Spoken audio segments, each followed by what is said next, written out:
The Joe Rogan Experience. Have you spent any time at all playing virtual reality games? It's funny. When I was doing the research for this book, I spoke to a game designer, brilliant guy at NYU. He's in the NYU Game Center named Bennett Foddy, and he teaches game design. He's designed a number of phenomenal games himself, and he told me something that I found fascinating, and I took it on board. He said to me, I asked him about World of Warcraft, and I said, do you enjoy it? What do you think about it? And he said to me, I know that if I start playing that game, I either don't play it at all, or I'm going to basically be giving up years of my life. And I don't have the time to do that. So I just have never even opened the game to play it. It's just not something I want to do. And that's how I have felt about most of those experiences. I did play one virtual reality game. It was with a haptic suit, so it basically fits over you. It was this Ghostbusters game. And I grew up watching Ghostbusters and loved it. So the ghosts fly through you, and you can feel the suit compresses, and so it feels like they're actually kind of butting into you, which maybe doesn't make much sense because they're ghosts. But you fly around with one of the little Ghostbusters guns, and you're in New York City, and you're running around.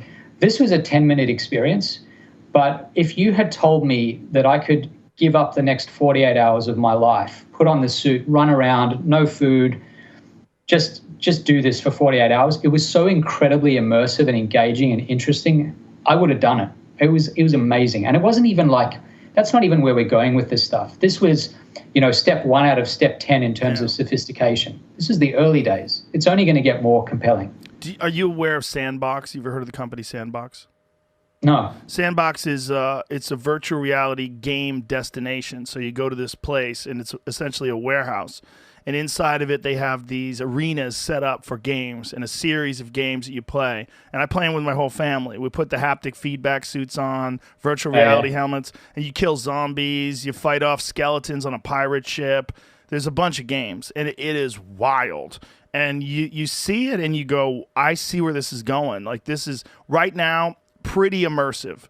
Really, really fun, very engaging, exciting to do, but for a fact that it's just going to keep getting better and keep getting better. And right now, it's insanely addictive. Like, I get so pumped up to do it. When we do, I'll go with my family like every couple of weeks or so, and we get so excited when we're on our way over there. Luckily, it's got a set time. It's a 1 hour experience, and when it's over, it's over. But my God, you're in it. Like, there's one of them where you're in a haunted house and you're fighting off zombies, and they're just running at you, like hundreds of them, and you're gunning them down.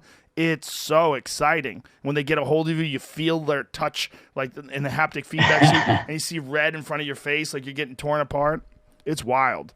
And you know that this is essentially like Doom, right? If you play Doom today, the pixels are enormous. It's just like, it looks clunky and squarish and blockish, and it's fun still, but it's so it's so crude in comparison to a modern game.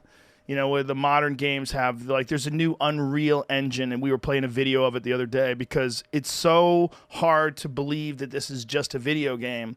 And in this video game, the lighting and the textures and the shadows are so exact. It's so incredible. And you just have this feeling of inevitability. Like, there's just going to come a time where you're going to be in this virtual reality thing, and you're going to have a whole haptic feedback outfit from your fingers to your toes, all over your face, and it's going to be better than real life, and that's what everyone's terrified of. Yeah, and I mean, it's hard to avoid that, right?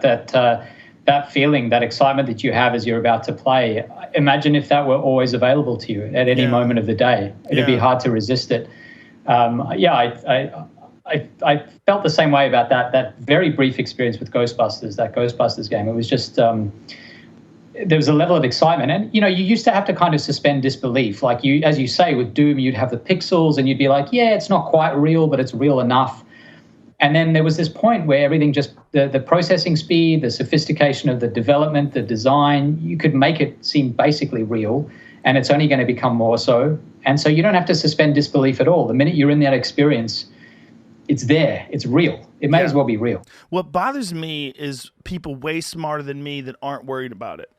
I had John Carmack on the podcast, who I'm a gigantic fan of. He's the guy who created Doom and Quake and engineered those engines.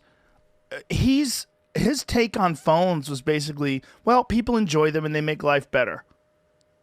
And he just doesn't seem to be worried at all. And, obviously he makes games and he's working with Oculus. He was at the time, at least, working with Oculus, making all these games. And he's also a very disciplined person. So he'll code for 16 hours a day, and he plays that. There's the one game where you have the drumsticks and the things are coming at you and you're swinging at the air and knocking these things down. What is that game called? Do you know? I can't remember. I know the game. Yeah, I can't remember what it's called. Beat Saber. Beat Saber. Jamie says Beat Saber. But he does it at an insanely high level, where he's basically getting this wild cardio workout in, like he's doing some sort of stick fighting martial art. He's like swinging his arms back and forth through the air, and he actually gets a cardio workout. Like, you can do that, and there is some benefits to, like, there's a boxing game that you can play on Oculus, or no, HTC Vive I played it on, and when you play this boxing game, you're squaring off against an opponent, and when you get hit, your screen lights up like you got hit in sparring, and you can maneuver around. So it's actually a workout. You actually move around this person coming at you, and they turn with you to try to meet you. They know where you're standing, and they swing at you, and you can do certain things where it's actually beneficial. You can get some exercise. I've seen some of them. They're in engineering now with omnidirectional treadmills. So you have a harness around your waist. You're connected in position on this omnidirectional treadmill, so you can go any way you want. And you're running and you're shooting at things and running, and you get this great workout while you're having fun. So it's not all doom and gloom. No, I totally agree. I think there's a temptation to fall on one end of the spectrum or the other, and I don't think that makes sense. As with most issues in life, there's some nuance that's got to come in. So there are people who will just talk about, screens are going to be the end of the world, and there are people who will say there's absolutely no problem and everything we're doing is good for us and healthy and making the world better. And the truth is somewhere in the middle. And I think it also varies by the person and what kind of experiences you're having. If you're someone who is sedentary, you weren't working out, you weren't moving, and suddenly you find this game that encourages you to run and move around, that's got to have some beneficial effects. If you're someone who's unnaturally disciplined, like John Carmack, then great. Yeah. Then, you're able to say, I'm going to take the best from screens and I'm going to resist the worst, and I'm just going to move on with my life. But, the data don't lie, and the data suggests that the amount of time we're spending in front of screens has gone up dramatically.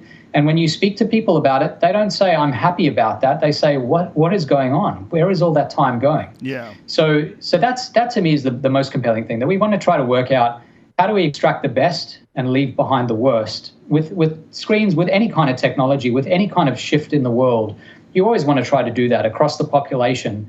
Find the stuff that's damaging, weed it out, and find the stuff that's useful and try to capitalize on it and emphasize that. And I think that's what this project is all about. It's about certainly not throwing out the baby with the bathwater and not trying to roll back to the 1950s here. We want to retain the screens, but work out the best way to use them and the best way for us to resist them when we need to do that.